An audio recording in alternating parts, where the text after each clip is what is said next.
Hi everyone, মই গায়ত্ৰী আকৌ আহিছো আন এটা নতুন সেগমেন্ট লৈ। আজি গৰমৰ দিন আহিছে। এই গৰমৰ দিনত কেনেকৈ ছালত হালমনৰ সমস্যা বা ডাৰ্ক স্পট আছে, ডাৰ্ক স্পট কেনেকৈ নোহোৱা কৰিব পাৰি, আৰু তাৰ লগতে যদি একনেৰ যিটো আমাৰ দাগটো থাকি যায় বা যিটো ডাৰ্ক স্পট হয়, এই সকলোখিনি কেনেকৈ নোহোৱা কৰিব পাৰি তাৰ বিষয়ে ক'ব আহিছো। আৰু তাৰ কাৰণে মই আজি এটা গ্ৰীণ টিৰ মই এটা যিটো আমি খাওঁ বা আমাৰ যিটো আমি সেৱন কৰোঁ, আমাৰ যিটো খুব ইম্পৰ্টেণ্ট হয় আমাৰ স্কিনৰ কাৰণে লগতে হেল্থৰ কাৰণে গ্ৰীণ টি, সেয়া তাৰ লগতে মই গাখীৰৰ সৰ লৈছোঁ। আপোনালোকে গাখীৰৰ সৰ বা দৈ যিকোনো এটা ল'ব পাৰে।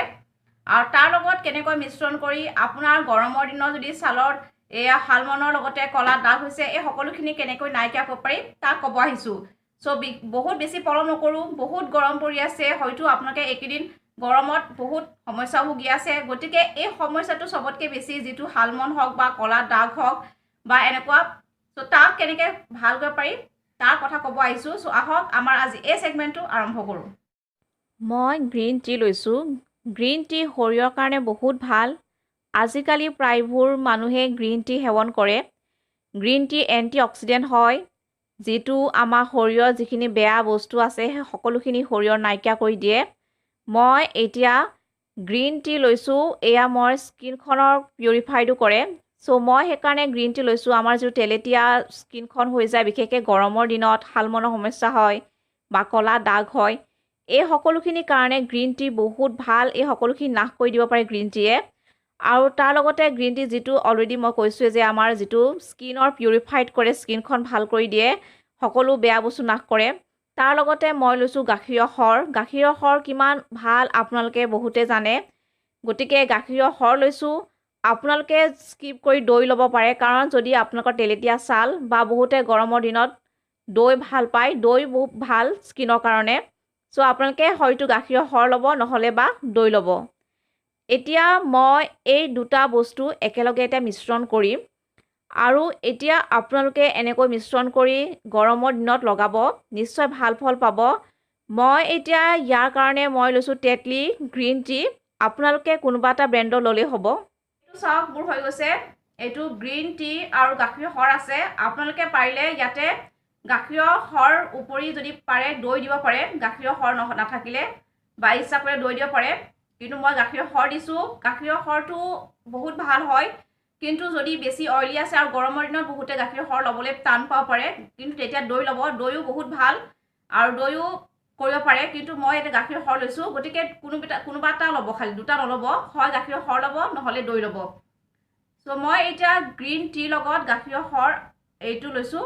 আৰু মই এতিয়া আপোনালোকক কটনৰ সহায়ত মই এতিয়া দেখাম। আপোনালোকে এনেকৈ কটনৰ সহায়ত এনেকৈ ল'ব। এতিয়া আপোনালোকে এনেকৈ কটনৰ সহায়ত ল'ব। মই এনেকৈ লৈছোঁ, আৰু লৈ কেনে আপোনালোকে গোটেই মুখমণ্ডলত এনেকৈ ধুনীয়াকৈ মিহিকৈ আপোনালোকে ল'ব। এনেকৈ যিহেতু আপোনালোকে হাতেও পাৰে, কিন্তু মই এনেকৈ দেখাইছোঁ। এনেকৈ লৈ আপোনালোকে ল'ব আৰু চাব আপোনাৰ যিখিনি হালমনৰ সমস্যা আছে সেইটো নাইকিয়া হ'ব, আৰু য'ত নেকি আপোনাৰ কলা দাগ পৰিছে সেয়াও নাইকিয়া হ'ব, আৰু যদি ছালখন বেছি অইলি হৈ আছিলে সেয়াও লাহে লাহে নাইকিয়া হ'ব। অইলি স্কিনৰ কাৰণে মই এতিয়া কওঁ আপোনালোকে গাখীৰৰ সৰ নলৈ দৈ ল'ব গ্ৰীণ টিৰ লগত। মই এতিয়া ইয়াতে আপোনালোকৰ হাতত মই দেখাম।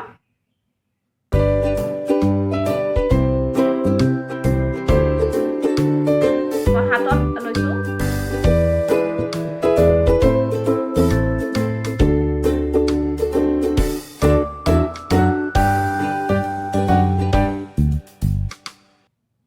আপোনালোকে এনেকৈ কৰিব, আৰু কৰি চাব মই কেনেকুৱাকৈ আপোনাৰ যদি ছালত যদি কিবা একনে সমস্যা হৈছে বা আপোনাৰ যদি ছালত যদি কলা দাগ হৈছে, এই সকলোখিনি গৰমৰ দিনত যিখিনি এনেকুৱা সমস্যা আছে সকলো নাইকিয়া হ'ব। আৰু আপোনালোকে এনেকৈ মুখত সানিব। মই এতিয়া বৰ্তমান আপোনালোকক হাতত লৈ দেখাইছোঁ। মই আজি এইটোকে কৰিলোঁ। আশা কৰিছোঁ নিশ্চয় আপোনালোকে এই যিটো মই দিলোঁ আজি গৰমৰ কাৰণে আপোনাৰ স্কিনৰ যিটো আপোনাৰ পিম্পলছে হওক বা আপোনাৰ ব্লেক হেডছে হওক, এই সকলোখিনি সমস্যা নাইকিয়া হওক।